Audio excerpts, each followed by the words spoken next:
ನಿಮಗೆ ಯಾವ ಕಾಲ್ ಬಂದ್ರು ನೀವೇ ಕಾಲ್ ಮಾಡಿದ್ರು ಸ್ಪೀಕರ್ ಆನ್ ಮಾಡೇ ಮಾತಾಡ್ಬೇಕು. ಆಯ್ತು.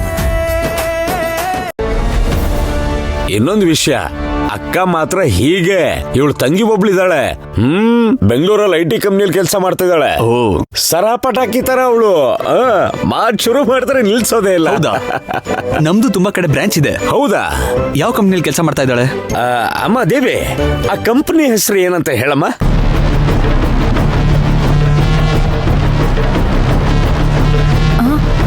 ಅದು ಹೆಸರು ಸರಿಯಾಗಿ ನೆನಪಿಲ್ಲಪ್ಪ. ಹಾಗ ರೀ, ಬೇಕಾದ್ರೆ ಪರಿಗೊಂದು ವಿಡಿಯೋ ಕಾಲ್ ಮಾಡಿ. ಅಯ್ಯೋ, ಈಗ್ಲೇ ಅವಳು ಕೆಲಸ ಮಾಡ್ತಿರೋ ಕಂಪ್ನಿ ಹೆಸರು ಕೇಳೋಣ. ಒಳ್ಳೆ ಐಡಿಯಾ. ವರದಾ, ಫೋನ್ ಮಾಡಬೇಡ. ಕೆಲಸ ಮಾಡೋ ಟೈಮಲ್ಲಿ ಫೋನ್ ಮಾಡಬೇಡ. ಅಪ್ಪ, ಪರಿ ಯಾವ ಕಂಪ್ನಿಯಲ್ಲಿ ಕೆಲಸ ಮಾಡ್ತಿದ್ದಾಳೆ ಅಂತ ಗೊತ್ತಾಗ್ಬಾರ್ದು. ಅದೆಲ್ಲ ಬೇಡ, ಫೋನ್ ಮಾಡಬೇಡ. ಹಾಗಲ್ಲಪ್ಪ, ಬೇಡ ಅಂದೆ ತಾನೇ. ಇಟ್ಟೆ. ಇಡೋ. ಇಟ್ಟಾಯ್ತು. ನಂಗೆ ದೇವಿ ತುಂಬಾ ಇಷ್ಟ ಆಗಿದ್ದಾಳೆ. ಅಯ್ಯೋ, ನೀವು ನನ್ನ ಮದ್ವೆ ಆದ್ರೆ ನಿಮ್ಮನ್ನ ರಾಣಿ ತರ ನೋಡ್ಕೋತೀನಿ. ಓ ಹೌದೇನಪ್ಪ, ನಿಮ್ ಮಗನ ಹತ್ರ ಸ್ವಲ್ಪ ಮಾತಾಡ್ಬೇಕು. ಅಮ್ಮ, ಏನಮ್ಮ? ಸುಮ್ನೆ ಇರೋ ಅತ್ತೆ. ಹುಡ್ಗಿ ನೋಡಕ್ ಬಂದವ್ರ ಹತ್ರ ನೀವೇನ್ ಮಾತಾಡ್ತೀರಾ? ಏಯ್, ನೀನ್ ಸುಮ್ನೆ ಇರೇ. ನನ್ ಮೊಮ್ಮಗಳು ಹೇಗೆ ಅಂತ ನಾನೇ ಹುಡುಗನ ಹತ್ರ ಹೇಳ್ಬೇಕು, ಹುಡುಗ ಹೇಗೆ ಅಂತ ನಾನ್ ತಿಳ್ಕೋಬೇಕು. ಏನಪ್ಪ, ಬರ್ತೀಯಾ? ಅಪ್ಪ ರಾಜಾ, ಹೋಗಪ್ಪ. ಅಜ್ಜ. ರಾಜಾ, ಭಯ ಪಡದೆ ಹೋಗು. ನನ್ನ ಭಾಗ್ಯ ಕಾರಣ ಇಲ್ದೆ ಕರಿಯಲ್ಲಪ್ಪ. ಹೋಗೋ. ಸರಿ.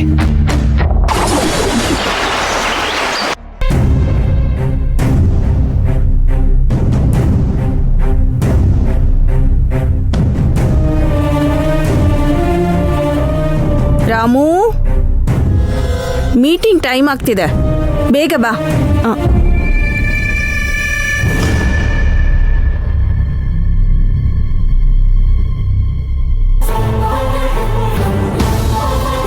ಅಭಿ ಇಲ್ಲೇನ್ ಮಾಡ್ತಿದ್ದಾನೆ?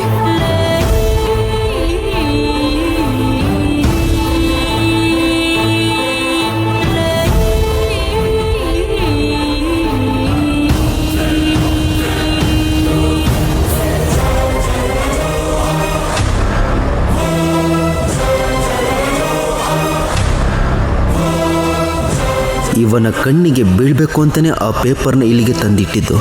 ನೋಡ್ಬಿಟ್ಟ, ತಾಯಿ ಮಗಂಗೂ ಚೆನ್ನಾಗಿ ಬೆಂಕಿ ಎತ್ಕೊಳ್ಳುತ್ತೆ ರಣರಂಗನೆ.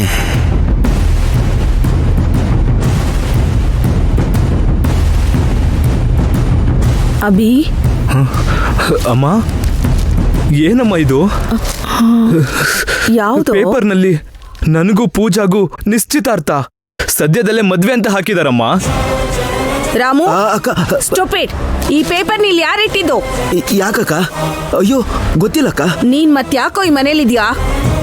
ಅಮ್ಮ, ನಾನು ಕೇಳಿದ್ದಕ್ಕೆ ಆನ್ಸರ್ ಮಾಡಮ್ಮ. ಅಭಿ, ಅರ್ಜುನ್ ನಿನ್ನ ಹತ್ರ ಹೇಳಿಲ್ವಾ ಕಮಲ್ನಾಥ್ ಅವ್ರ ಮಗಳು ಪೂಜಾ ನಿನ್ನ ಮದ್ವೆ ಆಗೋದಕ್ಕೆ ಓಕೆ ಅಂತ ಹೇಳಿ? ಅಮ್ಮ,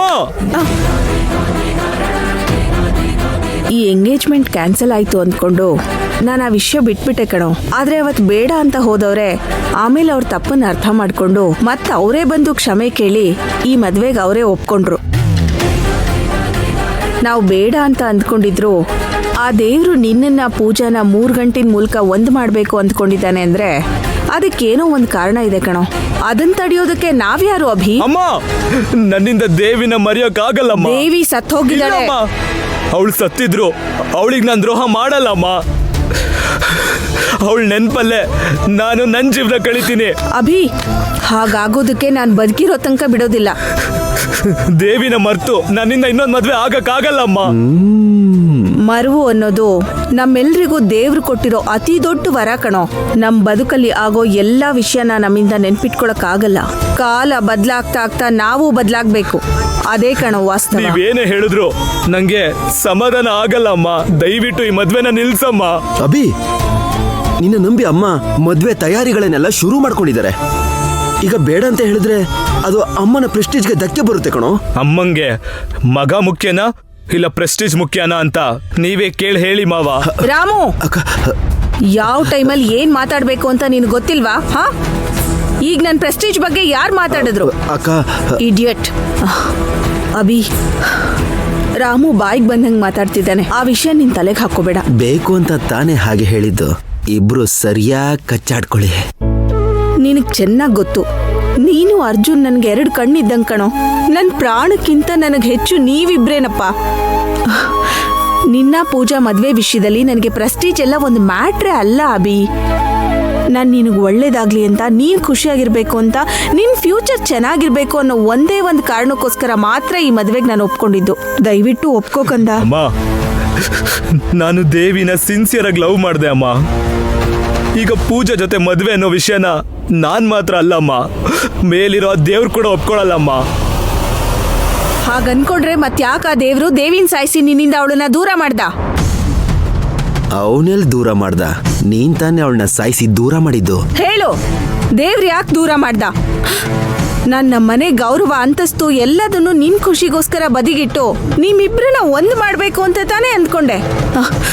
ದೇವಿನ ಕರ್ಕೊಂಡು ಹೋಗಿ ಮನೆ ದೇವ್ರ ಗುಡಿನಲ್ಲಿ ಪೂಜೆನೆಲ್ಲ ಮಾಡಿಸಿದ್ನಲ್ಲೋ.